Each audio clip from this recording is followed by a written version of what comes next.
Trek to Yomi is a game that instantly demands your attention. Right from the very first second, its gorgeous graphics and Akira Kurosawa-inspired aesthetic lend it a visual identity that feels unlike almost anything you'll see in any other game, perhaps with the exception of Ghost of Tsushima's Kurosawa mode. Until the credits roll, that's something that never loses its luster, which is good, because from a gameplay perspective, Flying Wild Hog's 2.5D action-adventure game is a fairly simplistic and forgettable experience. Taking the good with the bad, or more accurately in this case, the great with the fairly forgettable, this is a solid game that is just as capable of taking your breath away as it is of frustrating you with some sloppy gameplay issues and bland design choices. Trek to Yomi sees you playing as Hiroki, a young samurai who is tasked by his dying master with protecting his village and its people from bloodthirsty bandits. It's a game that, appropriately enough, is singularly focused on and dedicated to its Japanese aesthetic, bringing the Edo period to life fantastically with everything from its music and voice acting to the environments you find yourself moving through. Hiroki is a solid protagonist, and watching his growth from the young apprentice you see him as in the game's introduction to the fierce samurai he becomes is a satisfying arc, especially as you see him trying to give everything he has to stand by his dead master's final wishes to protect the village, as well as his daughter Aiko. Meanwhile, what starts out as a seemingly straightforward period Japanese setting slowly introduces fantastical elements of Shinto mythology, and the game slowly fuses those two elements together for what turns out to be quite a captivating story, even if it never jumps out as much more than that.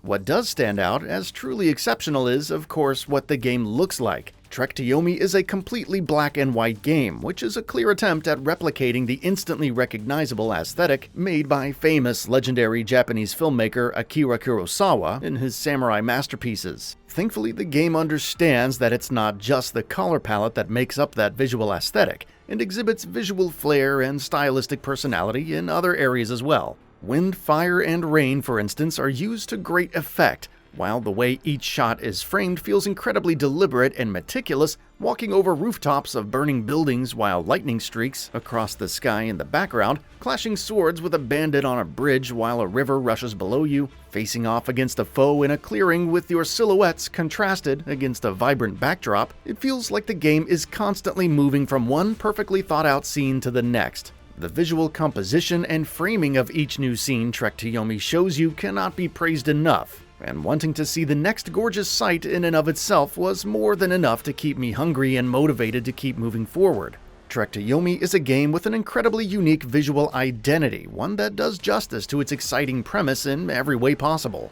It's good that the game is as thoroughly successful in that area as it is, because actually playing through it isn't nearly as fun. Don't get me wrong, Trek to Yomi's gameplay isn't bad by any means, but where the cinemacism, visuals, and presentation of the game are second to none, on the gameplay front it's fairly middling and forgettable, serviceable and passingly fun at best, sloppy and monotonous at worst. And nowhere is that disparity as abundantly apparent as it is in the game's combat.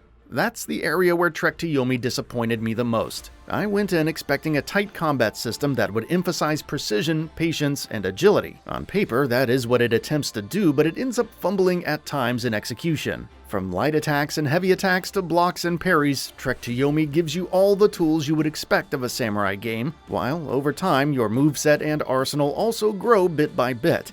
You learn new moves, new techniques and combos, and also pick up a couple of weapons along the way, such as a bow and shurikens. Unfortunately, however, I rarely felt like the game encouraged me to make full use of everything I had at my disposal. More often than that, I found it all too easy to button mash my way through enemies, which is disappointing for a game that says it wants you to be precise and lethal with your attacks. There are times when the game throws specific enemy types at you or puts you in the middle of scenarios where you're encouraged to use specific moves or weapons, but such situations are far less common than I would have liked, especially when compared to the seemingly non-stop barrage of grunts who required very little skill and thought on my part. Meanwhile, attacking, blocking, and parrying never quite feel as tight and responsive as I would have wanted them to. Parries in particular felt sloppy, and I very rarely felt like I could rely on the game to act in a consistently readable manner when it came to being able to time blocks and parries effectively. Turning around during combat to face the opposite direction also tends to feel a little unresponsive and sloppy, which can be particularly annoying when you find yourself surrounded by charging enemies on both sides. Executions, at least, are brutal to watch and fun to pull off, but even outside of that, attacks never quite land with the oomph that you would want them to.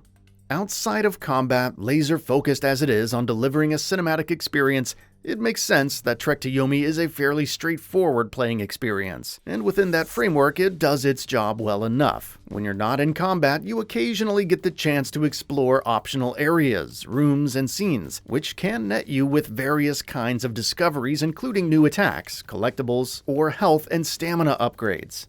Exploration is never too deep or expansive, but what's there is enough to encourage you to go through your surroundings at your own pace and see what's on offer outside of the critical path. Meanwhile, Trek to Yomi also has multiple endings, along with a one-hit, one-kill mode that's unlocked upon finishing the game, which means that even though it shouldn't take you more than 4 or 5 hours to get through the story, there's a decent amount of content here to keep you occupied for a little longer. How much you enjoy Trek to Yomi will depend largely on how much you care about its visuals and presentation.